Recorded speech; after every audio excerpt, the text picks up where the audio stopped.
Welcome to survival horror Ambience, where the undead rise and fear reigns supreme. This is the ultimate destination for zombie enthusiasts, where we bring you spine-chilling tales straight from the apocalypse. These stories are written to immerse you in a world overrun by the undead. You love the thrill of surviving the night? Don't forget to subscribe, like, and share with fellow survivors. Let's face the horror together.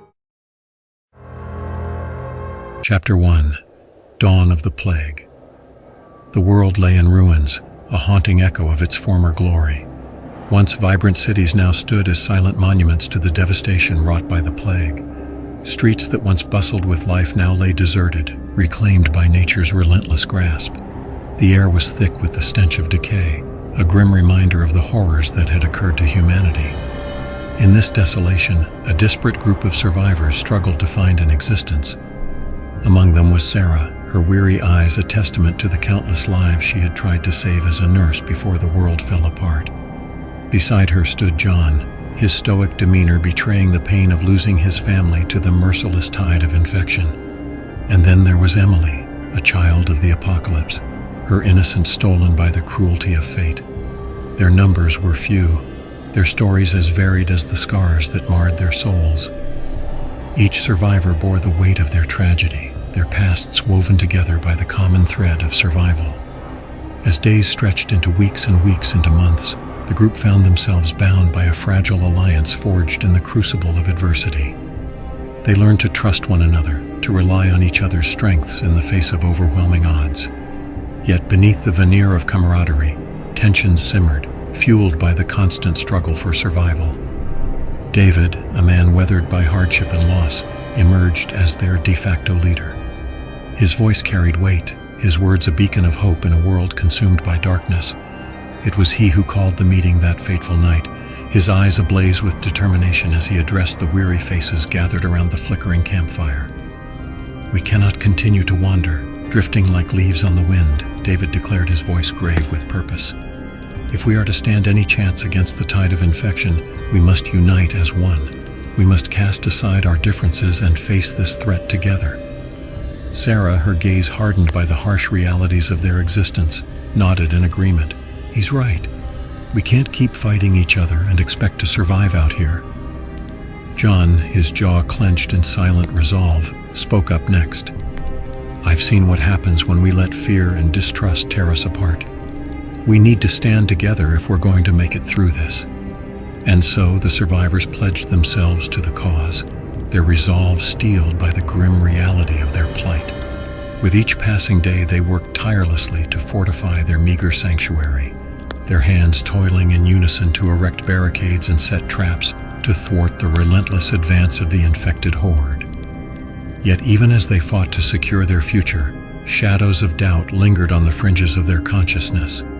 Whispers of dissent echoed through the makeshift camp, sowing seeds of discord among the weary survivors. Chapter 2.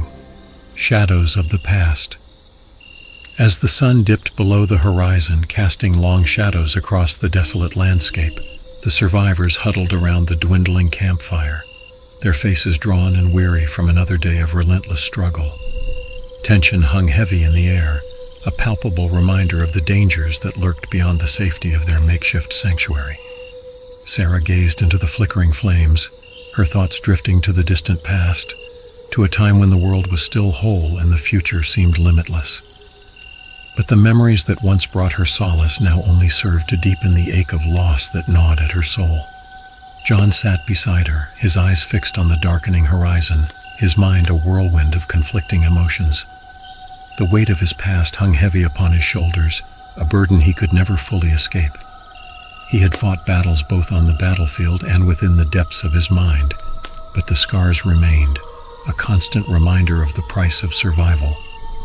Emily, the youngest among them, fidgeted nervously, her gaze darting from face to face as if searching for reassurance in the eyes of her companions.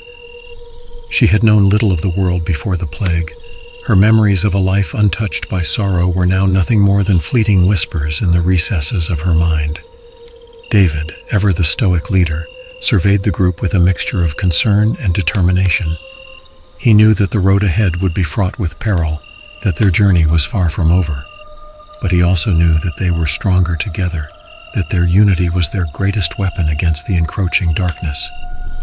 "We cannot afford to dwell on the past," David spoke, his voice cutting through the silence like a knife. "We must focus on the present, on what lies before us." Sarah nodded in agreement, her gaze lingering on the flames as if searching for answers in their dancing light. "But how can we move forward when the past weighs so heavily upon us?" John clenched his fists, his jaw set in a determined line. "We move forward because we have no other choice. We may carry the scars of our past, but they do not define us. We are survivors, and we will not be defeated by the shadows that haunt us." Emily, emboldened by John's words, spoke up for the first time since their conversation began. "I may not remember much of the world before, but I know that we are stronger together than we are apart. We may not have chosen this path, but we can choose how we walk it." Amidst their serious conversation, there were subtle exchanges of humor and tension beneath the surface. Sarah shot a playful smirk at John. "Hey John, remember the time you tripped over that abandoned bicycle and nearly got us all eaten?" John rolled his eyes, but a hint of a smile played at the corners of his lips. "Oh, don't even start. I had that situation under control." Meanwhile, Emily stole glances at David, her cheeks flushing slightly whenever their eyes met. David, ever the composed leader, returned her gaze with a small smile, his own emotions carefully concealed beneath a mask of stoicism. And so, as the night stretched on and the fire burned low, the survivors found solace in each other's presence, drawing strength from the bonds that held them together. For in the darkness of their pasts, they found the light of hope, a beacon to guide them through the trials that lay ahead. As they settled in for the night, the stars twinkling overhead like distant memories of a time long gone, they knew that no matter what challenges awaited them, they would face them together. And so they slept, their dreams filled with visions of a future free from the shadows of the past, a future where hope reigned eternally and the light of dawn banished the darkness once and for all. Chapter 3. The Night of the Horde. As the moon rose high in the sky, casting a silvery glow over the barren landscape, the survivors settled into an uneasy sleep. But amidst the stillness of the night, whispers of uncertainty lingered in the air, weaving their way through the fabric of dreams and stirring dormant fears. Sarah tossed and turned in her makeshift bedroll, her mind plagued by memories of lives lost and dreams shattered. The weight of responsibility pressed down upon her like a leaden blanket, threatening to suffocate her with its relentless burden. John lay awake beside her, his thoughts consumed by the specters of the past that haunted his every waking moment. He had fought too many battles and lost too many comrades to ever truly find peace in the quiet of the night. Emily slept fitfully nearby, her dreams troubled by visions of a world she could barely remember, a world she feared she would never truly understand. And David, ever vigilant, stood watch over his sleeping companions, his gaze fixed on the horizon, his mind racing with thoughts of the uncertain future that lay ahead. As the hours wore on and the night deepened, a sense of foreboding settled over the camp like a shroud. Shadows danced in the moonlight, twisting and writhing with a life of their own, casting eerie shapes upon the ground. Suddenly, a low growl echoed through the night, followed by the sound of shuffling footsteps drawing closer and closer. The survivors bolted upright, their hearts pounding with dread as they realized they were surrounded. "We've got company," John whispered, his voice tense with urgency. Sarah nodded, her hand instinctively reaching for her weapon. "Stay together and watch each other's backs."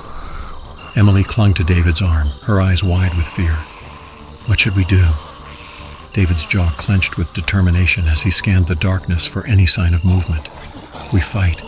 We can't afford to let our guard down, not for a moment." Just then, the horde descended upon the camp, their blood-curdling cries piercing the night air. The survivors sprang into action, their weapons clutched tightly in their trembling hands as they fought for their lives. In the chaos that ensued, Jake, beloved member of their group, was caught off guard and overwhelmed by the infected. His screams echoed through the night, a haunting reminder of the brutal reality they faced. "We have to keep fighting," Sarah shouted, her voice barely audible over the roar of the horde. But as the minutes stretched into an eternity, hope began to fade, replaced by a grim acceptance of their fate. Just when all seemed lost, A deafening roar pierced the night air, accompanied by the thunderous roar of a motorcycle engine. A lone figure clad in tattered military gear tore through the horde like a whirlwind of death, his weapon flashing in the moonlight as he mowed down the infected with ruthless precision.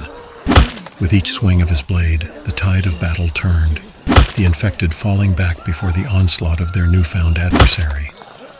The survivors rallied to his side, emboldened by his bravery and determination, fighting with renewed vigor as they pushed back against the relentless onslaught. As the last of the infected fell to the ground, the survivors gathered around their savior, their faces awash with gratitude and relief. "Who are you?" John asked, his voice filled with awe. The figure removed his helmet, revealing a weathered face lined with scars. "The name's Marcus," he said, his voice rough with exhaustion. "I've been traveling the land trying to make things right." Chapter 4. The Quest for a Cure. As the first light of dawn broke over the horizon, bathing the land in a warm embrace, the survivors gathered around Marcus, their faces filled with a newfound sense of hope. His arrival had been a blessing in their darkest hour, a beacon of strength and determination in a world consumed by chaos. "Marcus, you mentioned something about finding a vaccine," David said, his voice tinged with curiosity. "Do you know where we can find it?" Marcus nodded, his gaze fixed on the horizon. "There's a research facility not too far from here. I've heard rumors that they were close to developing a vaccine before the outbreak." Sarah's eyes widened with hope. "Do you think they might still have some samples left?" Marcus shrugged, his expression grim. "It's hard to say, but it's our best shot at finding a cure." John stepped forward, his jaw set with determination. "Then what are we waiting for? Let's go get that vaccine." The survivors nodded in agreement, their resolve steeled by the prospect of a cure. With Marcus leading the way, they set out on their journey, their footsteps echoing through the silent streets as they made their way toward the research facility. As they traveled, they encountered countless dangers along the way, infected hordes, treacherous terrain, and rival survivor groups vying for control of the land. But through it all, they remained united, their determination unwavering in the face of adversity. Finally, after days of travel and hardship, they arrived at their destination, a sprawling complex nestled deep within the mountains. The facility loomed before them, its imposing walls a stark reminder of the challenges that lay ahead. "We'll need to split up and search the facility," Marcus said, his voice low with urgency. "The vaccine could be anywhere, and we can't afford to waste any time." The survivors nodded in agreement, their hearts pounding with anticipation as they prepared to enter the facility. With weapons drawn and senses heightened, they ventured into the darkness, their footsteps echoing through the empty corridors as they searched for any sign of the elusive vaccine. Hours turned into days as they scoured every inch of the facility, their hope dwindling with each passing moment. But just when it seemed that all hope was lost, Sarah stumbled upon a locked door at the end of a long hallway. "Over here!" she called out, her voice tinged with excitement. The survivors rushed to her side, their hearts pounding with anticipation as Sarah worked to unlock the door. With a click, the door swung open, revealing a small laboratory illuminated by a dim overhead light. And there, on a table in the center of the room, sat vials of what appeared to be a potential vaccine, a glimmer of hope in a world consumed by darkness. "We found it," Marcus said, his voice filled with awe. With trembling hands, Sarah carefully collected the vials, her heart racing with the possibility of a cure. But as she turned to leave, a blood-curdling scream echoed through the facility, freezing them in their tracks. The survivors spun around to see a horde of infected pouring into the laboratory, their rotting flesh and gaping maws a terrifying sight to behold. With no time to spare, the survivors fought for their lives, their weapons slicing through flesh and bone with brutal efficiency. Blood sprayed across the walls as the survivors battled against the relentless onslaught, their screams mingling with the guttural growls of the infected. Limbs were torn asunder, organs spilled onto the floor, and the stench of death hung heavy in the air. But despite their best efforts, the survivors were outnumbered, the infected closing in on them from all sides. Just when all seemed lost, Marcus spotted a ventilation shaft near the ceiling, a slim chance at escape in the face of certain death. Up there, he shouted, pointing towards the shaft. With adrenaline coursing through their veins, the survivors scrambled up into the shaft, their hearts pounding with fear as they narrowly escaped the clutches of the infected horde below. As they crawled through the darkness, their minds reeled with the horrors they had witnessed, their bodies trembling with exhaustion and despair. But amidst the chaos, a glimmer of hope remained. The vaccine they had risked everything to obtain, a beacon of light in a world consumed by darkness. As they emerged from the depths of the facility, their bodies battered and bruised, but their spirits unbroken, they knew that their journey was far from over.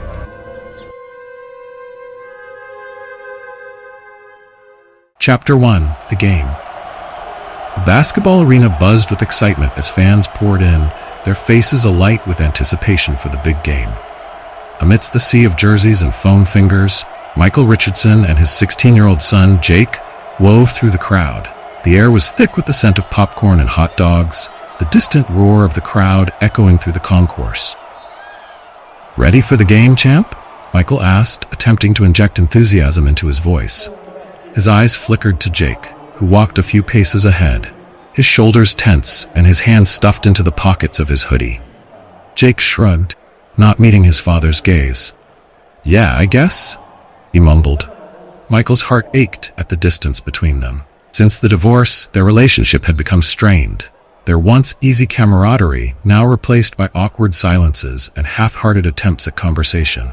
He had hoped that the shared excitement of the game would bridge the gap, at least for a little while. They found their seats, halfway up the bleachers, with a clear view of the court. Players were warming up, the rhythmic thump of the basketballs blending with the murmur of the crowd. Michael stole a glance at Jake, was scrolling through his phone, his face a mask of indifference. "Hey, you used to love these games," Michael said, trying to spark some semblance of their old connection. "Remember when we went to that playoff game a few years back? You were so excited you lost your voice from cheering." Jake's lips twitched in a brief, almost imperceptible smile. "Yeah, I remember," he said softly, the memory flickering in his eyes before he looked away. Michael took a deep breath, summoning the courage to keep the conversation going.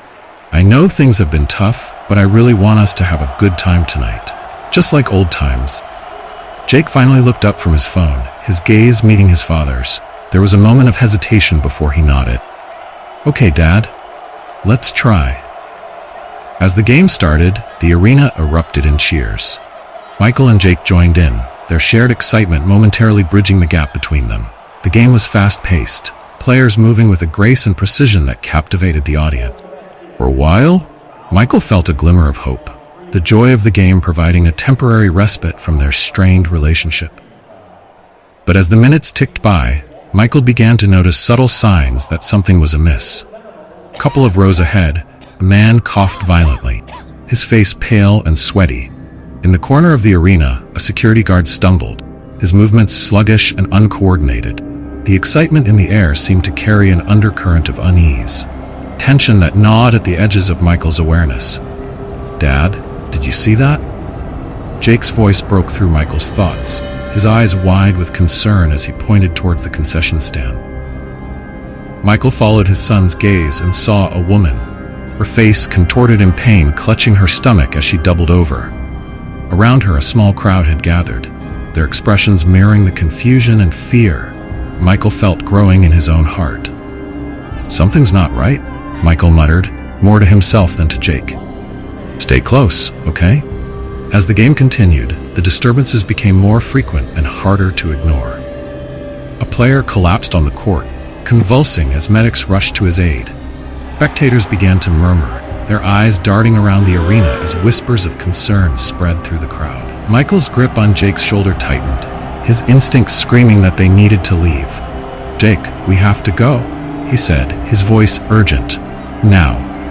Jake's eyes widened with fear, but he nodded, trusting his father's judgment. Together, they began to make their way towards the exit, the growing chaos around them a stark contrast to the initial excitement of the evening. As they pushed through the crowd, Michael couldn't shake the feeling that this was only the beginning of something far more sinister. The bond between him and his son, however fragile, would be their strength as they faced the unknown horrors that lay ahead. Chapter 2. Panic in the Arena. Michael and Jake maneuvered through the increasingly agitated crowd, heading for the nearest exit. Panic in the air was palpable, each anxious glance and hurried movement adding to the tension. Jake clung tightly to his father's hand, earlier indifference replaced by a raw, urgent fear. "Stay close, Jake," Michael urged, voice steady but tense. "We're getting out of here." As they neared the exit, they encountered a throng of people with the same idea, a mass of bodies pressed together in a desperate bid to escape. The atmosphere was electric with panic, the air thick with the scent of sweat and fear. Michael pushed forward, trying to shield Jake from the jostling crowd. Suddenly, a blood-curdling scream pierced the air, freezing everyone in their tracks. Michael and Jake turned just in time to see a horrifying sight. A woman, her eyes wild and unfocused, lunging at a man and sinking her teeth into his face. Blood sprayed as the man screamed in agony, his cries mingling with the gasps and shrieks of those around them. "Oh my God," Jake whispered, his eyes wide with terror. "Dad, what is happening?" Michael's heart pounded in his chest, mind racing. "I don't know, Jake, but we need to keep moving. Can't stay here." Crowd's panic erupted into chaos. People shoved and trampled each other in their frenzied attempt to flee, the exits becoming choke points of sheer desperation. The arena's PA system crackled to life, a voice attempting to calm the crowd, but it was drowned out by the escalating pandemonium. "Everyone, please remain calm and proceed to the nearest exit in an orderly fashion," the voice urged. Its plea fell on deaf ears. As Michael and Jake struggled to make progress, the situation took a dire turn. The stadium doors, their supposed escape route, slammed shut with a resounding clang, locking everyone inside. Gasps of disbelief and cries of anger filled the air. People realized they were trapped. "Why are they locking us in?" Jake shouted. "I don't know," Michael replied, his own fear mounting. "But we need to find another way out."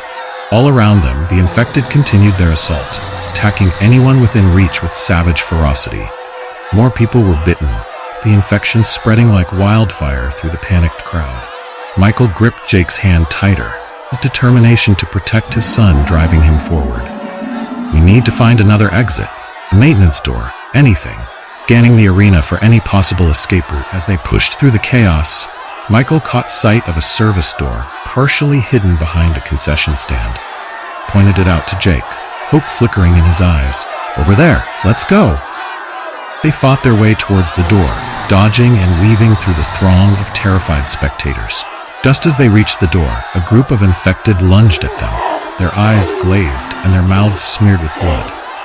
"Get back," Michael shouted, swinging a chair he had grabbed from a nearby row, knocking one of the infected to the ground.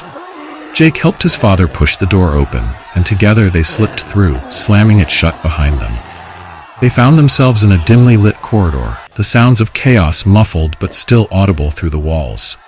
"Come on, Jake," Michael urged, his voice trembling with the effort to stay calm. "We need to keep moving." As they hurried down the corridor, the weight of their situation pressed heavily on Michael's mind. The world outside the arena had changed in an instant, and they were now thrust into a fight for survival against an enemy they barely understood. But no matter what lay ahead, Michael knew one thing for certain. He would do whatever it took to keep his son safe. And as the distant sounds of screams and chaos echoed through the hallways, they forged ahead, determined to find a way out of the nightmare that had engulfed their world. Chapter 3. Quarantine. Michael and Jake hurried through the labyrinthine corridors, their hearts pounding with adrenaline. The distant echoes of chaos still reverberated around them, a grim reminder of the nightmare they had narrowly escaped. As they rounded a corner, they stumbled upon a scene that stopped them in their tracks. A group of maintenance workers fending off an onslaught of infected. "Over here! Quick!" one of the maintenance workers shouted, waving them over. Michael and Jake sprinted towards them, relief flooding their faces as they joined the makeshift defense. The maintenance workers, armed with improvised weapons and makeshift barricades, formed a desperate line against the advancing infected. With coordinated effort, they pushed back the relentless horde, buying precious moments of respite. "Thanks for the save," Michael panted, his voice hoarse with exertion. "No problem," one of the workers replied, his expression grim. We're all in this together now. As the chaos subsided momentarily, Michael and Jake caught their breath, leaning against the cool metal walls of the corridor. It was then that they noticed the red emergency lights flashing overhead, casting an eerie glow over their surroundings. "We're in quarantine," Michael realized aloud, the weight of the situation settling heavily on his shoulders. "They've sealed off the entire arena." Jake's eyes widened with realization. "But why? What's happening out there?" Before anyone could respond, a distant gunshot echoed through the corridors, followed by shouts and the sound of heavy boots on concrete. The group exchanged worried glances, their worst fears confirmed as they heard the commotion drawing closer. "They're not letting anyone out," one of the maintenance workers muttered darkly, his gaze fixed on the sealed exit nearby. Just then, a figure stumbled into view. A man, wild-eyed and desperate, scrambling towards the exit with reckless abandon. Before anyone could react, shots rang out from the approaching soldiers. The man fell to the ground, blood pooling around him as his lifeless eyes stared sightlessly into the distance. Michael and Jake recoiled in horror, the reality of their confinement sinking in. "They're shooting people," Jake whispered, voice trembling. Michael pulled Jake close, his heart breaking at the fear in his son's eyes. "I'm so sorry, Jake," his voice thick with emotion. "I should have been there for you more, should have been a better father." Jake looked up at him, his eyes filled with a mix of sadness and understanding. "Dad," he began softly. "It's okay. We'll get through this together." Tears welled up in Michael's eyes as he hugged his son tightly, the weight of his guilt and remorse momentarily lifted by Jake's forgiveness. In that fragile moment of connection, father and son found solace in each other's presence, their bond strengthened by the shared ordeal they faced. As they held each other close, one of the maintenance workers spoke up, breaking the silence that enveloped them. "I have a plan," he announced, his voice resolute despite the chaos around them. All eyes turned to him, a glimmer of hope flickering in their hearts as they listened intently to his words. In the uncertain darkness of quarantine, a plan offered a ray of hope, a chance to escape the confines of their confinement and face whatever awaited them on the other side. Chapter 4: Escape Plan. Amidst the flickering emergency lights and the distant echoes of gunfire, the group of survivors and maintenance workers huddled together in the dimly lit corridor. Michael and Jake exchanged wary glances with their newfound allies, whose faces were drawn with determination and fear. "I'm Mark," one of the maintenance workers introduced himself, his voice steady despite the chaos outside. "And this is Tom." He gestured to the other worker beside him, who nodded in acknowledgement. Michael nodded in return, grateful for their assistance.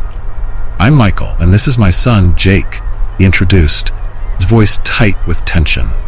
"We can't stay here," he said urgently, his eyes meeting each person's gaze in turn. "The subway tunnels underneath the arena are old and mostly forgotten, but they might be our way out." Mark nodded in agreement. "There's an access point not far from here," he added, his voice low. "We'll have to move quickly before they seal it off."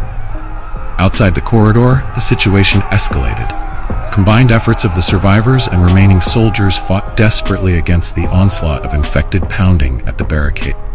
Screams and cries echoed through the metal walls, grim reminder of the dire stakes they faced. "We need to go now," urged, urgency palpable. They won't hold them back much longer. With a shared nod of determination, the group readied themselves to make a break for the subway tunnels.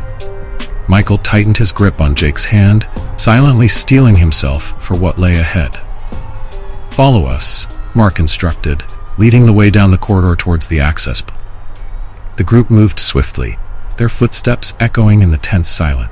Every shadow seemed to hold the promise of danger, every sound, potential threat. As they approached the access point, Mark paused, his hand hovering over the heavy metal door. "This is it," he announced quietly, glancing back at the group. "Once we're inside, we need to move quickly. The tunnels are labyrinthine, and we don't know what's waiting for us down there." Without another word, Mark pushed open the door, revealing a dark stairwell leading underground. The stale air of the subway tunnels greeted them, carrying with it the promise of escape and uncertainty. "Go," Tom urged, his voice urgent as he gestured for everyone to descend into the darkness, We'll hold them off as long as we can." Michael exchanged a final look with Jake, his heart heavy with gratitude and determination. Together, they plunged into the depths of the subway tunnels, leaving behind the chaos and carnage of quarantine, and venturing into the unknown that awaited them below. Suddenly, the quiet was shattered by the harsh sound of voices echoing through the tunnels. Ahead, a group of military soldiers emerged from the darkness, their weapons trained on the approaching survivors. "Hold it right there," one of the soldiers barked, his voice cutting through the stale air. Mark raised his hands in a gesture of surrender, his jaw tight with apprehension. "We don't want any trouble," he said calmly, his eyes flickering to the soldier's tense expression. But trouble found them nonetheless. In the tense standoff that followed, gunfire erupted. Bullets whizzed past, ricocheting off the tunnel walls as chaos engulfed them. Tom, one of the maintenance workers, took a fatal hit, collapsing with a grunt of pain as he fell to the ground. "No!" Mark shouted, his grief and anger fueling his next action. With a fierce roar, he lunged forward, grappling with one of the soldiers in a desperate bid for survival. In the struggle, he managed to wrestle the soldier's weapon away, firing a fatal shot before collapsing beside Tom's lifeless body. As the survivors recoiled from the violent clash, a new horror emerged from the darkness. A figure, shrouded in a writhing mass of rats, lumbered towards the soldiers with an eerie, unnatural gait. The soldiers, startled and unnerved, opened fire on the grotesque creature, their shots echoing loudly in the confined space. But the rats covering the figure scattered, their numbers overwhelming the soldiers in a frenzied storm. Screams and shouts filled the tunnels as the soldiers fought desperately against the onslaught of vermin. Their weapons and training no match for the relentless tide. Amidst the chaos, Michael pulled Jake away, their hearts pounding with fear and disbelief. They stumbled deeper into the tunnels, their minds reeling with the realization that the supposed safety of the underground was a fragile illusion. "We have to keep moving," Michael said hoarsely, his voice barely audible over the cacophony behind them. "This place isn't any safer than the stadium." Jake nodded, his face pale with shock as they hurried through the twisting passageways. Shadows danced around them, every sound magnified in the oppressive silence that followed the chaotic onslaught. Above them, the rats continued their frenzied feast, a grim reminder of the horrors that lurked in the darkness of the subway tunnels. As they pressed on, uncertainty loomed ahead like an ominous specter, their path forward shrouded in darkness and danger. With each step, they moved deeper into the abyss, their struggle for survival far from over in this new and treacherous domain. Chapter 7. Into the Abyss. The subway tunnels stretched endlessly, a labyrinth of damp concrete and flickering lights that echoed with the whispers of their footsteps. Michael, Jake, and the remaining survivors moved cautiously, every shadow and sound amplifying their unease. Mark led the way with a tense determination, his eyes scanning the tunnels for signs of movement. "We can't stop," Mark muttered, his voice strained with urgency. "They're close behind." Michael glanced back, his heart sinking as he caught a glimpse of shadows moving in the darkness, infected rats, their eyes gleaming with hunger. "Keep moving, Jake," he urged, his voice steady despite the rising panic. "We need to find a way out of here." Jake nodded, his hands shaking as he wiped blood from his arm where a rusty nail had caught him earlier. The tunnel walls seemed to close in around them, the air thick with the stench of decay and fear. "What do you know about this virus?" Michael asked, trying to keep his voice calm as they hurried along. Mark swallowed hard, his face pale in the dim light. "It started as a rumor, a sickness spreading through the city," he began, his footsteps echoing hollowly. "But it wasn't just a sickness, it turned people into monsters, hungry for flesh. No one knows how it started, or how to stop it." As they walked, the tunnel seemed to grow narrower, the ceiling low and oppressive. A faint sound of squeaks and scrabbling echoed from behind, growing louder with each passing moment. "They smell the blood," Mark whispered, his eyes wide with terror. "We're being hunted." Suddenly, the darkness ahead erupted with movement. A swarm of infected rats poured into the tunnel, their eyes wild and mouths agape with hunger. Mark pushed Michael and Jake forward, urging them towards a flickering light in the distance. A manhole cover, a slim chance at escape. "Go!" Mark shouted, his voice drowned out by the shrill squeaks of the rats. "I'll hold them off." With desperate resolve, Michael and Jake raced towards the ladder leading to the manhole cover. The rats closed in, their frenzied claws scraping against the concrete floor as they surged forward. "Almost there," Michael called out, his heart pounding in his chest. Jake's foot slipped on a loose rock, sending him sprawling. Michael turned back, horror gripping his chest as he saw the rats closing in on his son. The roar, he leaped forward, pulling Jake to his feet and propelling him towards the ladder.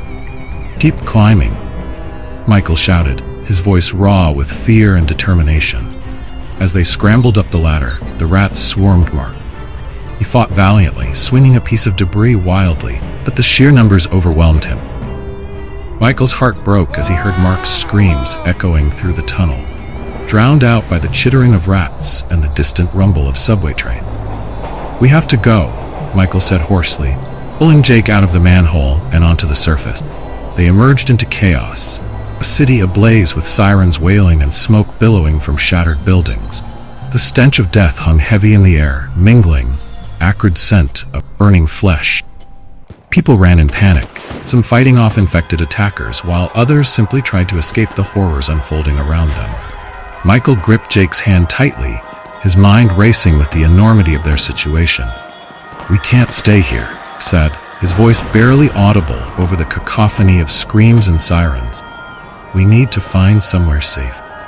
Jake nodded numbly, his eyes wide with shock as they navigated through the chaotic street. They passed abandoned cars and overturned trash cans, the remnants of a city plunged into madness. Every corner held the threat of danger, infected lurking in shadows, desperate survivors driven to extremes. "We stick together," Michael said firmly, his voice a lifeline in the midst of chaos. "We'll find a way through this." Together, father and son forged ahead, their path uncertain, but their resolve unyielding. In the heart of the city's darkest hour, they clung to the fragile hope of survival, each step a testament to their determination to overcome the horrors that awaited them in this new, nightmarish world. Chapter 1. The Journey Begins. The sun was setting behind the mountain, casting an orange glow over the dusty road as the group of friends packed the last of their supplies into the RV. The air was thick with tension and anticipation, the kind that comes before an uncertain journey.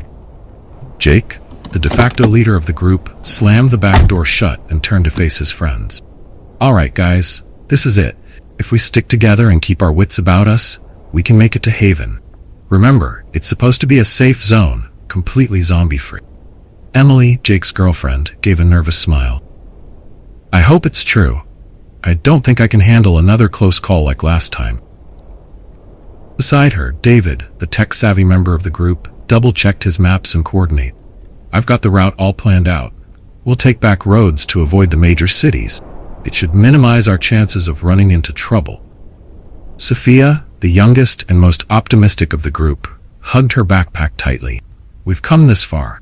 We're still standing. We can do this."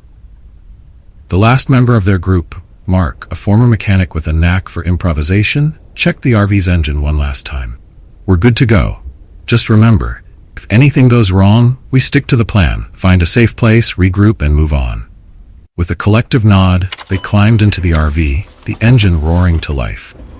As they pulled onto the road, fading daylight cast long shadows, making the landscape look even more desolate. The once vibrant highways were now littered with abandoned cars and the remnants of a world that had fallen apart. As they drove through the night, the friends shared stories of their past, their hopes for the future, and their fears of what lay ahead. Radio, tuned to an emergency broadcast station, crackled with intermittent updates, most of them grim. Hours passed, and the initial excitement began to wane. Emily was the first to break the silence. "Jake, what if Haven isn't real? What if it's just a rumor?" Jake kept his eyes on the road. "We don't have much choice, Em. We've got to believe in something.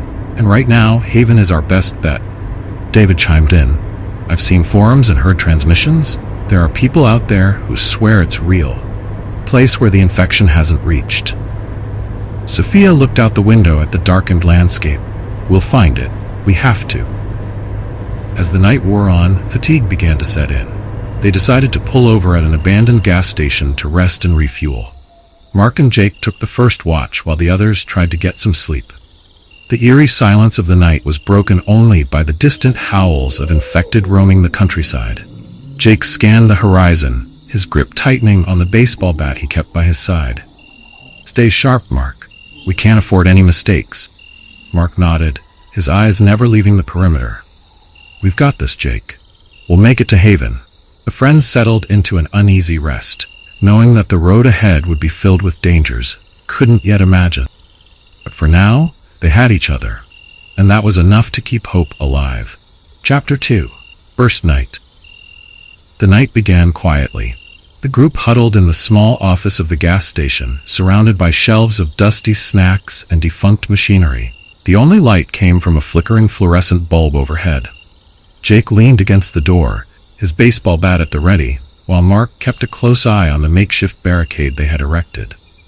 Jake's eyes were heavy with exhaustion, but his senses remained on high alert. The eerie silence of the night was punctuated only by the occasional creak of the building settling. He listened intently, hoping to hear nothing but the steady breathing of his friends. Suddenly, a faint noise caught his attention. It was a distant, unsettling sound, a low, guttural moan that sent shivers down his spine. Jake strained to hear, and the noise grew louder, accompanied by the unmistakable shuffling of feet. He realized with a sinking feeling that a horde of infection was nearby. Carefully, Jake moved to wake the others. He gently shook Emily's shoulder, whispering in her ear, "Em, wake up. We've got company." Emily's eyes snapped open, and she quickly nudged David and Sophia awake. Mark, already alert, nodded to Jake, acknowledging the approaching danger. The group remained silent, their breaths shallow as they listened to the sounds outside. The moans grew louder, and the shuffling turned into a frantic, chaotic stampede. The infected were closing in, drawn by some unseen lure. Suddenly, a rat scurried across the floor, knocking over an empty soda can. The noise echoed through the gas station, a sharp, metallic clang that shattered the fragile silence. The group tensed, their eyes wide with fear. The infected outside went berserk. They began pounding on the windows and doors, their decayed hands smashing against the glass with relentless force. Cracks spiderwebbed across the panes, and the wooden barricade groaned under the pressure. "We have to stay quiet," Jake whispered urgently, his knuckles white around the baseball bat. "They'll go away if they don't find us." The horde was relentless. The windows shattered, glass raining down as the infected tried to claw their way inside. Barricades splintered, the wood giving way inch by inch. Just when it seemed all hope was lost, Rat appeared again, darting out from behind a stack of old newspapers. It scampered across the floor and through a gap in the barricade, drawing the attention of the infected. The collective guttural howl, the horde turned its attention to the fleeing rodent. The infected spilled out of the gas station, chasing the rat into the darkness. The building fell silent once more. Only sound the distant, fading moans of the infected as they followed their new prey. The group let out a collective sigh of relief, their bodies trembling with the adrenaline of the close call. Jake wiped the sweat from his brow, and his grip on the bat finally relaxed. "That was too close," Mark said, his voice barely above a whisper. Emily hugged herself, trying to shake off the fear. "We need to find somewhere safer. We can't stay here." David nodded in agreement. "We'll move at first light. We need to put as much distance between us and them as possible." Sophia, still clutching her backpack, added, "Let's just make it through the night." They settled back into their uneasy rest, knowing that the horde could return at any moment. As the hours dragged on, tension remained palpable, each creak and groan of the building keeping them on edge. When dawn finally broke, casting a pale light over the desolate landscape, the group gathered their supplies and prepared to move out. The road ahead was uncertain and filled with danger, but they had survived the night, and that gave them a glimmer of hope. With the RV packed and ready, they set off once more, the memory of the night serving as a stark reminder of the peril they faced. But together, they knew they stood a chance. The journey to Haven continued, each step bringing them closer to the rumored sanctuary and further from the horrors they left behind. Chapter 3. The Gauntlet. The early morning sun cast long shadows over the deserted highway, The RV rumbled along. The group was quiet, each lost in their own thoughts, the events of the night still fresh in their minds. Tension was palpable, a silent understanding that the worst might still be ahead.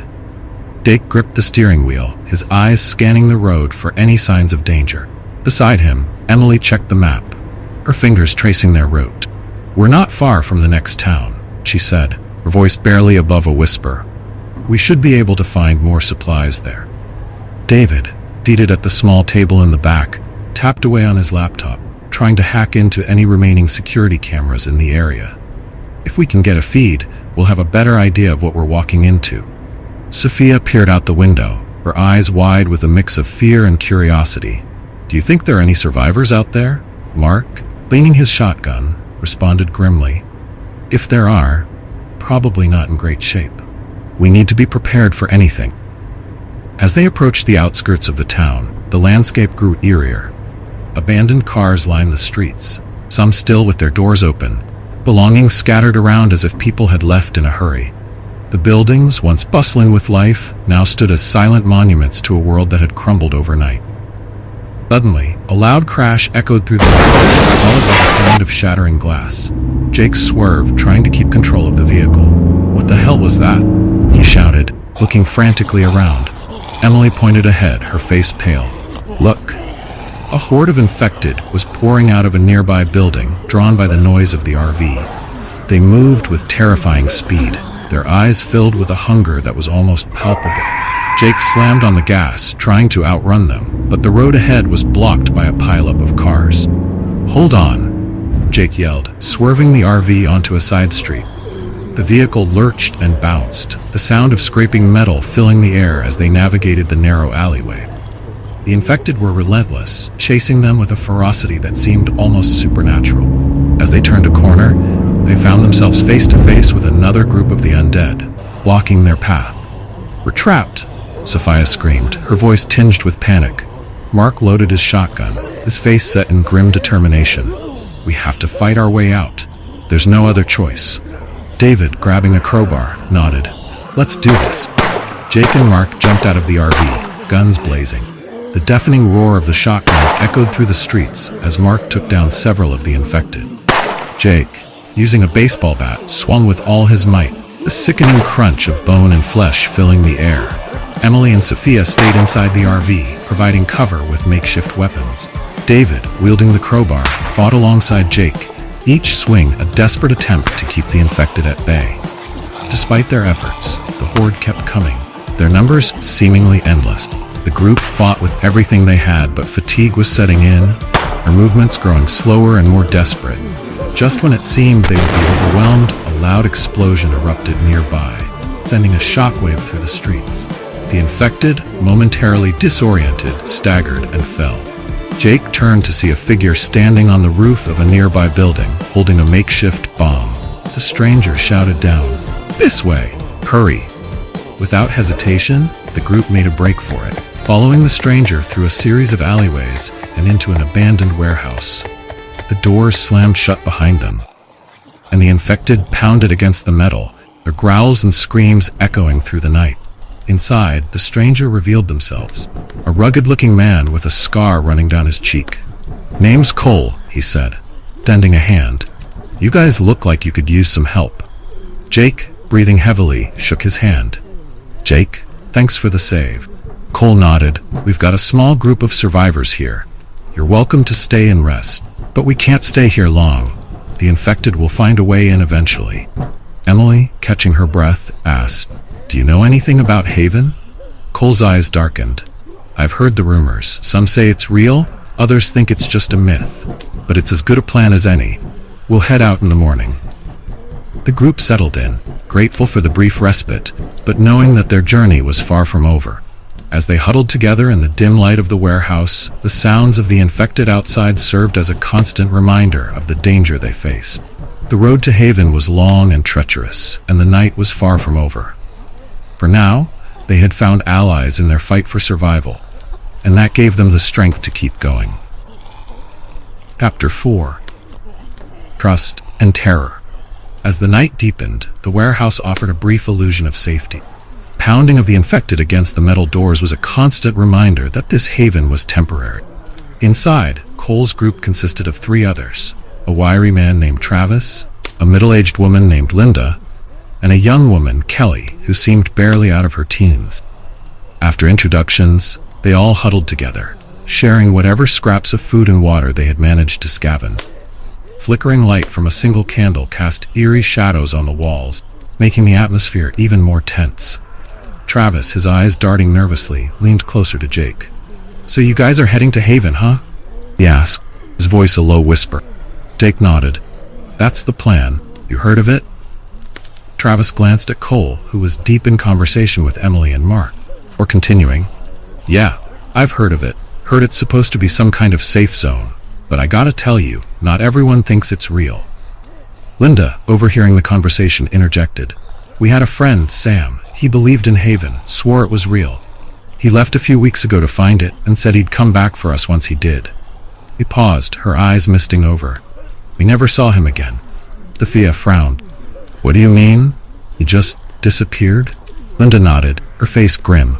"Yeah, Haven might just be a wild goose chase. Some people think it's just a trap or that it doesn't exist at all." Tension in the room thickened. The hope of a safe place was the only thing keeping Jake and his friends moving forward. Possibility that it might not exist was a blow they hadn't prepared for. As the night wore on, they took turns keeping watch. Everyone was on edge, constant moaning and scratching outside, making sleep difficult. But eventually, exhaustion won out, and most of them drifted off. In the middle of the night, Kelly, who had been sleeping close to her boyfriend Travis, started to toss and turn. Unbeknownst to the others, Travis had been bitten earlier and had hidden the wound. Now, as the infection took hold, his eyes glazed over, and his breathing became labored. Suddenly, a strangled cry broke the silence. Kelly woke to find Travis looming over her, his eyes filled with a mindless hunger. Before she could react, he lunged, teeth bared. Her screams echoed through the warehouse, jolting everyone awake. Chaos erupted as Travis attacked Kelly, his once human instincts replaced by a ravenous need to feed. Cole grabbed his shotgun and fired, a blast echoing through the confined space. The noise was deafening, but it did little to deter the infected outside, who began pounding on the doors with renewed vigor. Jake and Mark rushed to help, but it was too late for Kelly. Travis had inflicted too much damage before they could intervene. Cole's face was a mask of grief and rage as he reloaded his weapon. "We need to get out of here now," he shouted. The infected outside, drawn by the commotion, finally broke through the weakened doors. They poured into the warehouse, their moans rising to a fever pitch. The group fought desperately, using anything they could find as weapon. Jake swung his baseball bat with all his might, each impact a sickening crunch. "Fall back," Cole yelled, leading the charge toward the back exit. They scrambled through the narrow passage, the infected hot on their heels. Linda, fighting off tears, managed to grab a few supplies before they fled. As they burst through the back door into the cold night air, the reality of their situation hit them hard. The infected were relentless, and nowhere seemed safe. They ran, the sounds of the horde growing fainter as they put distance between themselves and the warehouse. Finally, they stopped to catch their breath, the group huddling together in the shadows of a derelict building. Cole looked at Jake, his eyes hard but determined. "We stick together. We fight together. And maybe, just maybe, we find Haven, if it exists." Jake nodded, gripping his baseball bat tighter. "Agreed. We move at dawn." As the first light of day began to creep over the horizon, they knew the road ahead would be even more dangerous. But with new allies and a shared determination, they pressed on. Hope of Haven pushing them forward. Chapter 5: The Last Stand. As dawn broke, the group gathered their belongings and prepared to leave their temporary shelter. The events of the previous night left everyone on edge. The shared sense of purpose kept them moving forward. The streets were eerily quiet as they made their way out of the town. The only sounds were the distant moans of the infected and the occasional shuffle of footsteps. Ole led the group, his shotgun at the ready, with Jake and Mark flanking him. Emily, Sophia, and Linda stayed in the middle, while David brought up the rear, constantly scanning for threats. They stuck to the shadows, avoiding main roads and keeping their movements as quiet as possible. The group's pace was brisk but cautious, every step filled with tension. They knew that any noise could draw the infected to them, and they were in no shape for another fight. After several hours of walking, they reached the outskirts of the town. Ahead of them lay a stretch of open desert, the sun already climbing high in the sky. The heat was oppressive, and they knew that traveling in the open would be dangerous, but they had no choice. Bull pulled out a pair of binoculars and scanned the horizon. "There's a rest stop about a mile ahead," he said. "We can take a break there, get some water, and figure out our next move." The group nodded in agreement, and they set off across the desert, the heat radiating off the sand in waves. By the time they reached the rest stop, they were exhausted, their clothes sticking to their bodies with sweat. The rest stop was a small, dilapidated building with a few picnic tables and an old water pump. It was a far cry from the safety they sought, but it provided a brief respite from the relentless sun. They took turns pumping water and filling their canteens, the cool liquid a welcome relief. As they rested, Emily pulled out the map and spread it on one of the tables. "We're here," she said, pointing to their location. "If we keep heading east, we should reach Boulder City by nightfall." "Is that a good idea?" Linda asked, her voice tinged with worry. "It's a long way to go without knowing what's out there." "We don't have many options," Jake replied. "Staying here isn't safe, and going back isn't an option." David, who had been silent for most of the journey, spoke up. "I've been thinking, if we can find a working vehicle, we might be able to make it to Haven a lot faster." Cole nodded. "Worth a shot. Let's see if there's anything around here." The group split up, searching the rest stop for anything useful. In one of the abandoned garages, they found an old pickup truck. It was dusty and rusted, but it seemed intact. Jake popped the hood and examined the engine. "It's old, but it might just work. We need to find some fuel." They scoured the area and managed to siphon gas from a few abandoned cars, filling the truck's tank just enough to get it started. With a bit of effort, the engine roared to life, and the group let out a collective sigh of relief. They piled into the truck, Cole taking the wheel. As they drove east, the landscape gradually changed from desolate desert to the more populated outskirts of Boulder City. The journey was tense, every shadow and movement a potential threat, but the truck allowed them to cover the ground quickly. As they neared the town, they saw signs of chaos, abandoned cars, broken windows, and bloodstains on the pavement. But there were also signs of hope. Handwritten messages on buildings read, "Safe zone ahead," and "Survivors welcome." They followed the signs, navigating through the streets until they reached a large, fortified building. A group of armed survivors stood guard, their faces wary, hopeful. Cole stepped out of the truck, his hands raised in a sign of peace. "We're not infected. We're just looking for safety." One of the guards, a tall man with a scar across his face, stepped forward. "Welcome to Haven," he said. "If you want to stay, you'll have to follow our rules. You're safe here." Just as they began to relax, a guttural roar echoed through the streets. The group turned to see a horde of undead shambling towards them, drawn by the noise of the truck. Panic surged through the survivors as the infected closed in, their numbers overwhelming.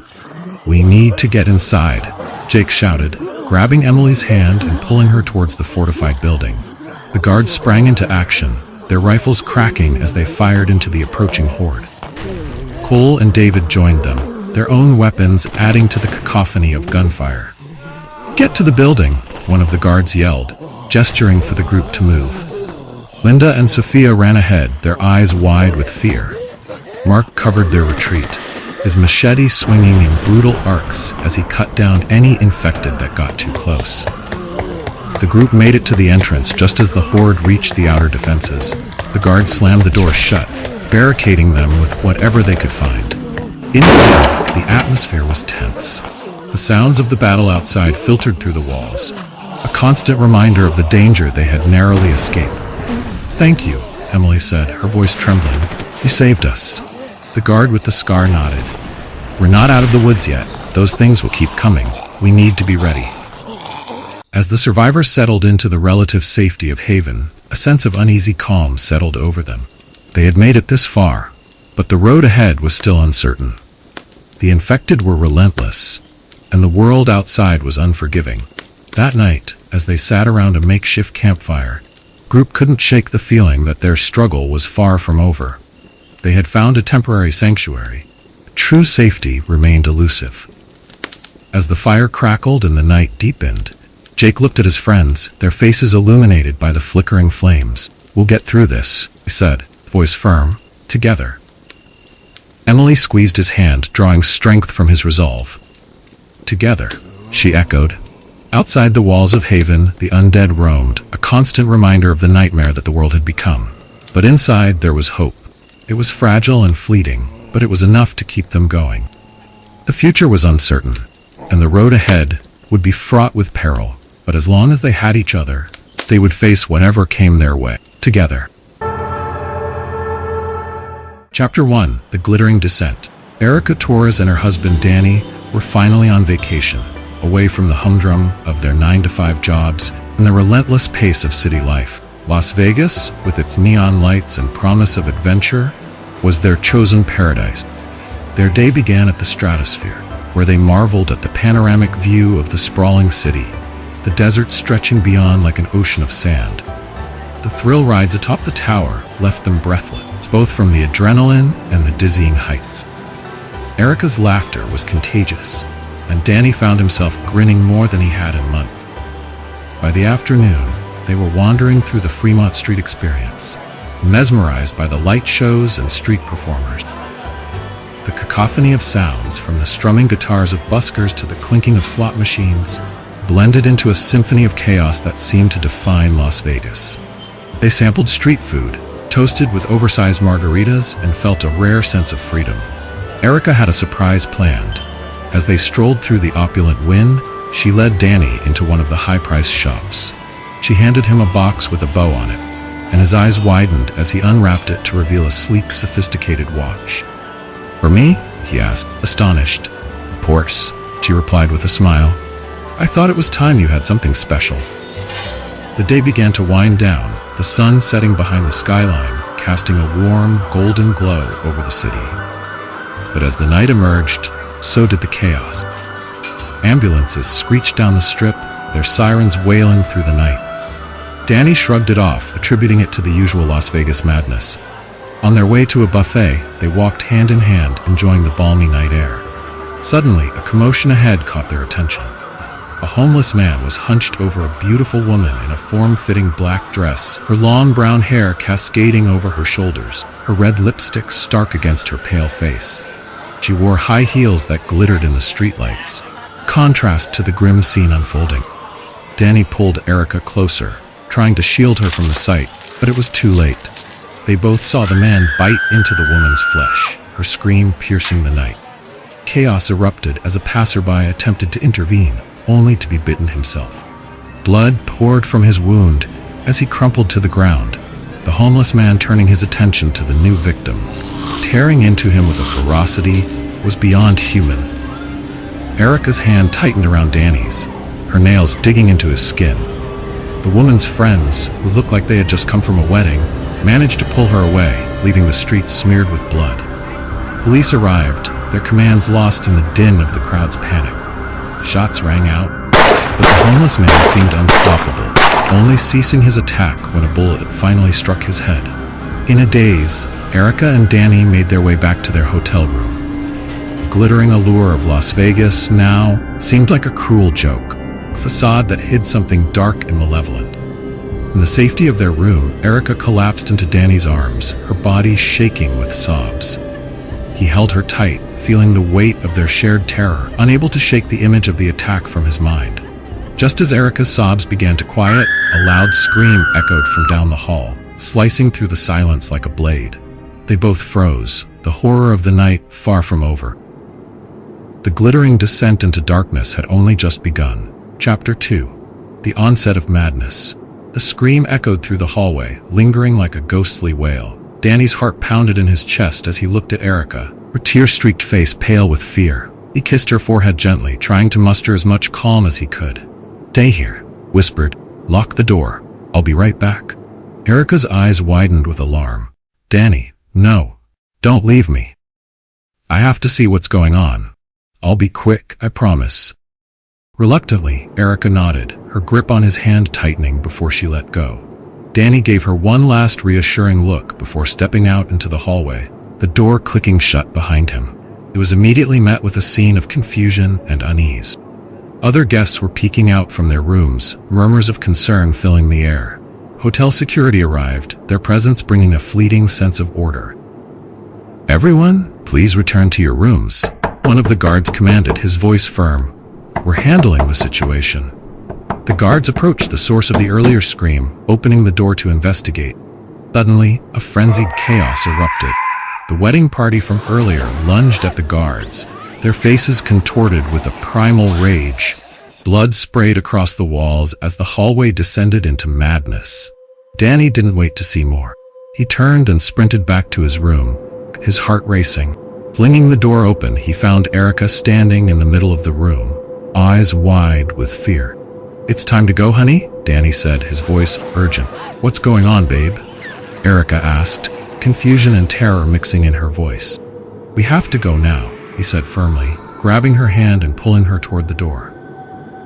They stepped out into a scene from a nightmare. Blood and guts splattered the walls, the air thick with the metallic scent of carnage. Guests were being attacked as they waited for the elevator, their screams piercing the chaos. "Come on," Danny urged, pulling Erica toward the stairway. As they ran, a mangled man in an affliction shirt charged at them, his eyes wild. Before he could reach them, he was distracted by an elderly lady who had fallen, unable to get up. Erica shut her eyes tight, unable to bear the sight. Danny led her through the storm of gore, his grip on her hand unyielding. They reached the stairway, the screams and chaos echoing around them as they hurried down the steps.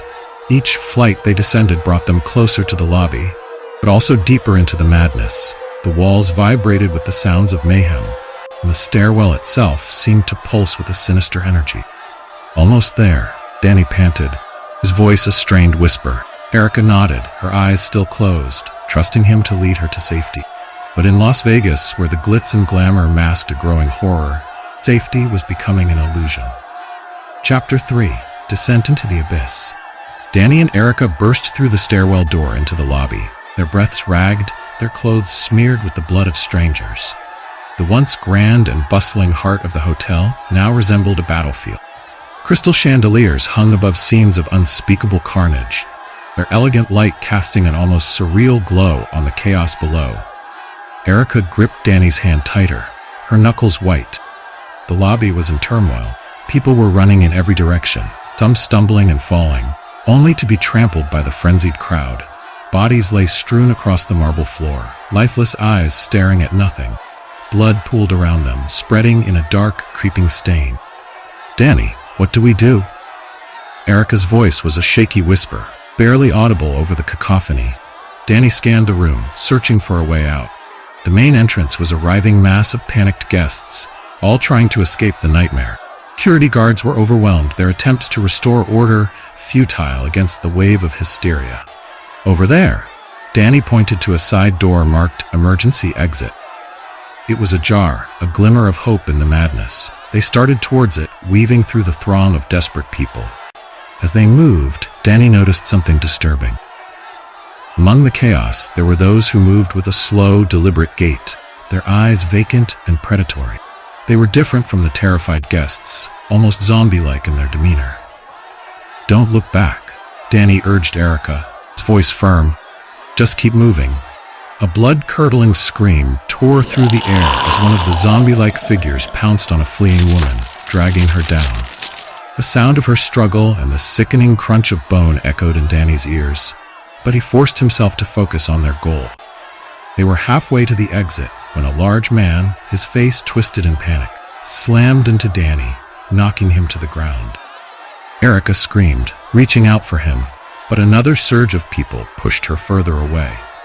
Danny scrambled to his feet, his eyes locking onto Erica's as she was swept toward the main entrance. "Erica!" he shouted, but his voice was drowned out by the chaos. Desperation fueled his movements as he fought his way through the crowd, finally reaching her side. He pulled her close, shielding her with his body as they pushed through the last few feet to the emergency exit. They stumbled out into the night air, gasping for breath. The alley behind the hotel was mercifully empty, the sounds of the mayhem inside muffled by the thick walls. "We need to find help," Danny said, his voice hoarse. "Somewhere safe." Erica nodded, tears streaming down her face. "Where do we go?" Danny looked around, his mind racing. "The car. We need to get to the car." They began to move. The eerie quiet of the alley, stark contrast to the horror they had just escaped. As they made their way to the parking garage, Danny couldn't shake the feeling that they were being watched, that the darkness itself was alive and hungry. Reaching the garage, they found it deserted, the rows of cars casting long shadows under the dim lights. They hurried to their rental car, Danny fumbling with the keys in his haste. Just as he unlocked the door, a guttural growl echoed through the garage. They both froze, their eyes darting around for the source of the sound. From the shadows emerged a figure, its eyes gleaming with a predatory hunger. "Get in the car now," Danny shouted, shoving Erica inside. He jumped in after her, slamming the door shut just as the figure lunged at them. The creature pounded on the windows, its face a grotesque mask of rage and hunger. Danny started the car, the engine roaring to life. Lowered the gas pedal, tires screeching as they sped out of the garage. The creature was left behind, its screams fading into the distance as they drove into the night. For now, they had escaped. But the city of lights had transformed into a city of nightmares. There was no telling what horrors awaited them in the dark. Chapter 4. Escape from the Strip. Danny's hands gripped the steering wheel with a white-knuckled intensity as they sped through the dark streets of Las Vegas. Erica sat beside him, trembling, her eyes darting from one grotesque scene to the next. The neon lights of the Strip, once a symbol of excitement and indulgence, now cast a ghastly glow on the city's descent into chaos. As they drove, the couple witnessed scenes that seemed ripped from the pages of a horror novel. A man covered in blood staggered down the sidewalk, his eyes vacant and wild. Nearby, a woman shrieked as she fought off two attackers, their faces twisted into masks of rage and hunger. Fires burned unchecked, the smoke rising into the night sky like the last gasps of a dying city. Danny's relief at not choosing a hotel in the heart of the Strip was palpable. "Thank God we stayed off the main drag," he muttered, glancing at Erica. She nodded weakly, her eyes still wide with fear. But their relief was short-lived. As they turned onto Charleston Street, they were met with a wall of taillights. The road was gridlocked, cars bumper to bumper, their occupants trapped and panicking. Horns blared, and the sounds of screams and shouts filled the air. "We're sitting ducks," Danny said through gritted teeth, scanning the chaotic scene. People were abandoning their cars, running aimlessly, driven by fear and desperation. Erica's hand clutched his arm. "What do we do now?" Danny looked around, his mind racing. Ahead, he saw a man trying to break into another car, vehicle's occupants fighting him off. On the other side of the street, a group of people had gathered, their faces lit by the flames of a nearby fire. They were chanting something, their voices rising in a haunting chorus. "We need to stay calm," Danny said, though he felt anything but. "We can't just sit here. If we stay in the car, we're target." Turned off the engine and looked at Erica. "We need to move on foot. It's our only chance." Erica's eyes widened with fear. She nodded. "Okay, let's go." They grabbed what they could from the car, water bottles, a flashlight, and a small bag with essentials. Danny opened the door, scanning the area before stepping out. He helped Erica out of the car, keeping a protective arm around her. They began to weave through the gridlocked traffic, staying close to the cars for cover. Sounds of chaos surrounded them, shouts, screams, and the distant wail of sirens. Every shadow seemed to hide a threat, every noise a potential danger. As they moved, Danny couldn't shake the feeling that they were being watched. The darkened buildings loomed over them, their windows like black, empty eyes. He kept his pace brisk, his grip on Erica's hand firm. Suddenly, a figure emerged from between two cars, lunging at them with a crazed expression. Danny reacted instinctively, shoving the person away. The attacker stumbled, falling to the ground with a snarl. "Keep moving," Danny urged, pulling Erica along. They hurried down the street, dodging through the maze of cars and debris. Ahead, they saw a convenience store with its lights still on, where it seemed like a beacon of hope in the madness. Over there, Danny pointed. We can take shelter for a moment. They rushed toward the store, praying it would offer some respite. As they reached the door, Danny glanced back at the gridlocked street, the scenes of horror playing out like a sick, real-life sideshow. For now, they had found a temporary refuge, but the nightmare of Las Vegas was far from over, and survival was the only thing that mattered. Chapter 5: The Escape Plan. The bell above the door gave a feeble chime as Danny and Erica stepped into the convenience store. The interior was a stark contrast to the chaos outside, eerily quiet and dimly lit, with the occasional flicker of fluorescent lights. Shelves were overturned, their contents strewn across the floor in a haphazard mess. Smell of stale snacks mingled with the faint, acrid scent of fear. Erica clung to Danny, her eyes darting around the store. Do you think it's safe in here? For now, Danny replied, scanning the area. Let's find what we need and get out of here. A TV mounted in the corner played the news, the anchor's voice strained but trying to maintain a semblance of calm. Authorities urge everyone to stay indoors and remain calm. There is no need to panic. Repeat, there is no need to panic. Danny scoffed. Yeah, right. No need to panic when people are eating each other. He turned to Erica. We have to leave the city before it's too late. And go where? Erica asked, her voice tinged with desperation. Danny spotted a map on the counter and grabbed it, spreading it out. Look, you see the rail lines on this map? He said, pointing. We can follow these lines out of the city. It'll be safer than the roads. But it's desert out there, Erica protested. What if we run out of water? Or worse, what if we run into more of those things? Danny met her gaze, his expression determined. Look, we get what we need and head out, or we stay here and become part of the human buffet. Your choice. Erica hesitated but finally nodded. Okay, let's do it. They began to raid the store, grabbing bottled water, canned food, a first aid kit, and anything else that might help them survive the harsh desert. Danny found a flashlight and extra batteries, while Erica located a pile of empty bags near the counter. Just as they were stuffing the supplies into a large backpack, a monstrous scream echoed through the store. Erica froze, her eyes wide with terror. An old man in a convenience store uniform emerged from the back, his eyes wild and his mouth twisted into a snarl. He lunged at Erica, his hands reaching for her throat. Erica? Danny shouted, but she was already trying to fend off the crazed attacker. The old man was surprisingly strong, his grip like iron. In a split second, Danny grabbed a screwdriver from the counter and lunged at the man. With a swift, desperate motion, he stabbed the man in the head. The old man's body went limp and collapsed to the floor, blood pooling around him. Danny pulled Erica into a tight embrace. Are you okay? She nodded, her breath coming in ragged gasps. Yeah, thanks to you. Danny managed a weak smile. Come with me if you want to live. Erica gave him a look, half exasperated, half amused. Really, babe?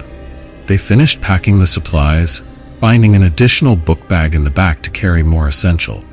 With their makeshift gear ready, they headed for the door, pausing to take one last look at the store. Danny pushed the door open, and they stepped out into the night. The city behind them was a maelstrom of horror, but ahead lay the unknown. A vast, unforgiving desert. It was a dangerous path. It was their only chance. As they began their trek along the rail lines, the distant sounds of screams and chaos slowly faded, replaced by the eerie silence of the desert night. Danny held Erica's hand tightly, their steps determined. The road ahead was uncertain. They were together, and that was all that mattered. Their journey into the unknown begun. Chapter 6. Into the desert. The rail line stretched out before them, a seemingly endless path into the desert. Cool night air offered a slight reprieve from the day's blistering heat, but Danny knew it wouldn't last. They needed to cover as much ground as possible before the sun rose again, bringing with it the merciless heat that could turn their escape into a death march. Danny glanced at Erica, who walked beside him with a determined expression, her backpack slung over one shoulder. How are you holding up? He asked, his voice breaking the stillness. Erica nodded, though her face was lined with exhaustion. I'm okay, just trying not to think about what we left behind. Danny squeezed her hand. We're doing the right thing. We have to keep moving. The rail lines guided them through the outskirts of the city, past abandoned buildings and empty lots that looked like they hadn't seen life in years. Occasionally, they would hear distant sounds of chaos, shouts, screams, and the occasional gunshot. The further they walked, the quieter it became. Hours passed in a blur of steady walking and whispered conversation. They paused only to sip water or catch their breath, knowing that every second wasted could mean the difference between life and death. The city lights gradually dimmed behind them, swallowed by the horizon. As dawn began to break, they found themselves in the midst of the desert, the landscape around them barren and unforgiving. The tracks stretched on, glinting in the early morning light like a metallic serpent. Danny could see the faint outline of distant hills, their shapes distorted by the shimmering heat. "We need to find shelter," Danny said, scanning the horizon, "somewhere to rest before it gets too hot." Erica nodded, wiping sweat from her brow. "Do you think there are any buildings around here?" "Maybe," Danny replied, his eyes narrowing as he looked ahead. "Let's keep moving. There might be an old station or a shack somewhere along the tracks." They pressed on, the sun climbing higher and the heat becoming more oppressive. Their water supply was dwindling, and Danny knew they couldn't afford to waste any. He kept his focus on the tracks, searching for any sign of shelter. After what felt like an eternity, they spotted a small structure in the distance. It was a dilapidated building, barely standing, but it was their best hope. They quickened their pace, promise of shade and rest driving them forward. As they approached the building, Danny noticed it was an old maintenance shed, likely abandoned long ago. The door hung off its hinges, and the windows were broken, but it would provide some protection from the sun. They stepped inside, the air cooler and the light dimmer. Danny dropped his backpack and slumped against the wall, his body aching from the long trek. Erica sank to the floor beside him, her eyes closed as she tried to catch her breath. "We'll rest here for a few hours," Danny said, his voice weary. "Wait for the worst of the heat to pass." Erica nodded, her head resting on his shoulder. "What do you think is happening back in the city?" Danny shook his head. "I don't know. But whatever it is, it's not good. We need to stay out here until we figure out our next move." They sat in silence for a while, the weight of their journey pressing down on them. Danny's mind raced with thoughts of what lay ahead, finding food and water, avoiding the infected, and somehow making it to safety. After a while, Erica stirred. "You think there are more people like us out here, trying to escape?" Danny sighed. "I hope so. Maybe we can find others. Strength in numbers, right?" Erica gave a small, hopeful smile. "Yeah, strength in numbers." As they rested, the sounds of the desert filled the silence. The wind whispered through the broken windows, carrying with it the promise of survival and the threat of danger. Danny knew they couldn't stay long, but for now, they had a moment of respite. With the rising sun casting long shadows across the sand, Danny and Erica prepared for the next leg of their journey. The road ahead was uncertain, but together, they faced whatever horrors the new day would bring. Chapter 7. Desert Night. The sun had finally dipped below the horizon, and the oppressive heat of the desert began to fade. Danny and Erica took turns resting and keeping watch through the long, hot day. At 7 p.m., the temperature was finally bearable enough for them to resume their journey. Danny stood, stretching his stiff muscles, glanced at Erica, who was finishing her last shift of watch. "Ready to move?" Erica nodded, her eyes heavy with fatigue but determined. "Yeah, let's go." They shouldered their backpacks and stepped out of the dilapidated shed into the cooling desert evening. The sky was a deepening shade of blue, the first stars beginning to twinkle overhead. As they walked, the sounds of the desert came alive around them. The distant calls of coyotes, the rustling of unseen creatures, and the occasional flap of wings, as birds settled for the night. Desert hares began to emerge from their burrows, darting across their path in the twilight. Erica watched them, a small smile on her lips. Look at them go. At least they're not affected by all this. Danny glanced at his compass, orienting them towards Lake Las Vegas. Let's hope it stays that way. Come on, we need to keep moving. They walked in silence for a while, the rhythm of their footsteps blending with the natural sounds of the desert. Erica finally broke the silence. "Danny, where exactly are we going?" He looked at her, then back at the compass. "Lake Las Vegas. It's a smaller town, less dense than the city. Should be safer than the Vegas zombie boogaloo. Erica gave a tired chuckle. Zombie boogaloo. That's one way to put it. As they continued, Danny noticed something moving in the distance. It was low to the ground, not tall enough to be a person. He stopped, squinting into the dim light. Hold up. There's something over there. Erica followed his gaze. What is it? They crept closer, keeping a safe distance.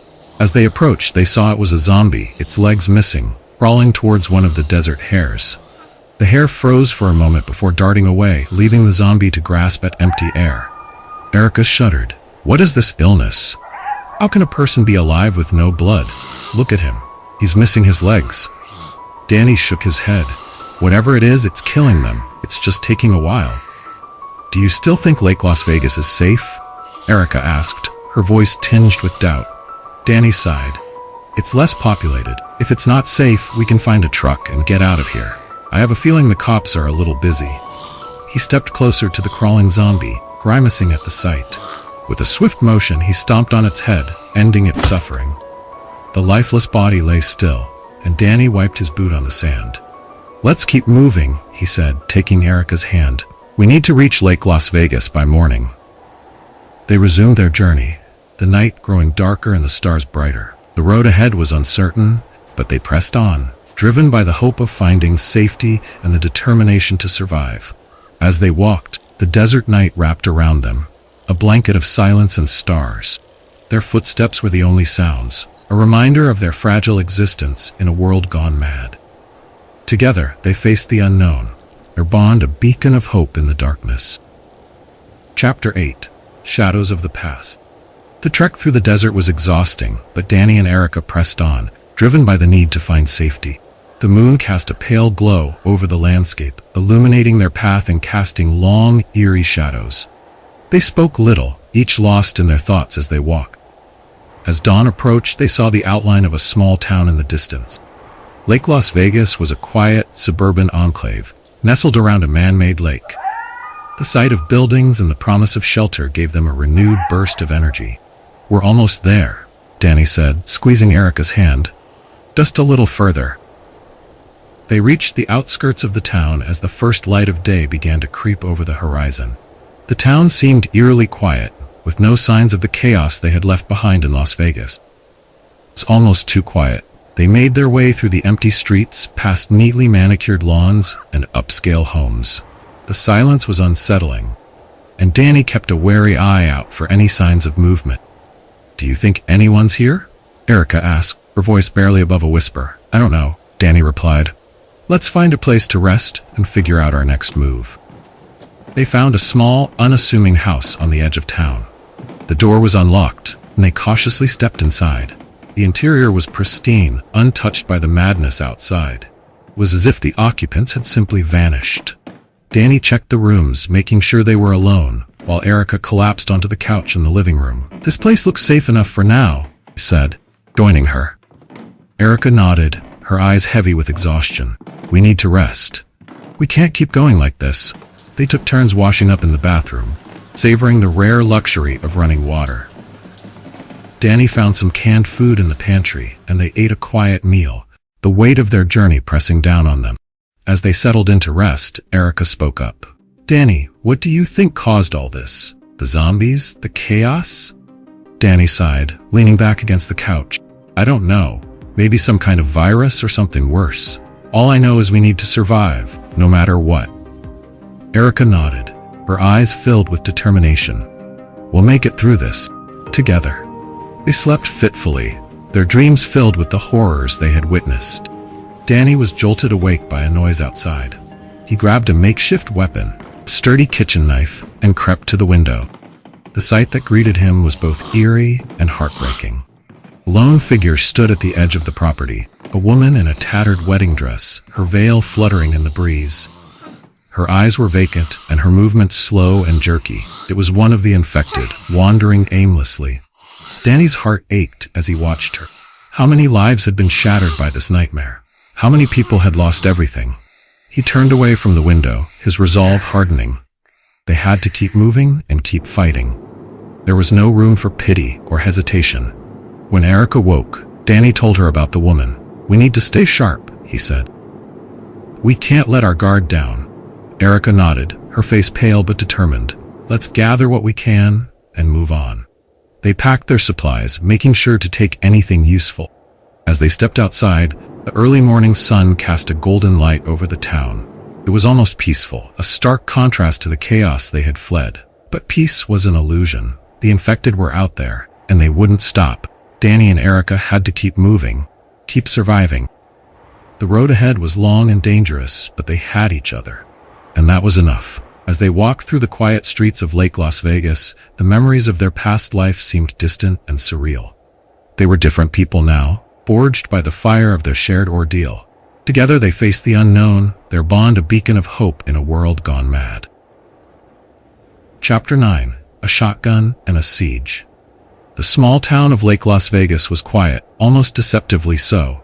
Danny and Erica moved cautiously through the streets, scanning for any signs of life or danger. The morning sun was climbing higher, casting long shadows that played tricks on their tired minds. They had spent the last few hours scavenging for supplies, coming up mostly empty-handed. Just as despair began to set in, they stumbled upon a garage with its door slightly ajar. Inside they found a treasure trove, a dusty yet functional shotgun leaning against a workbench. Danny carefully picked up the weapon, checking it over. "This will come in handy," he said, a grim smile on his face.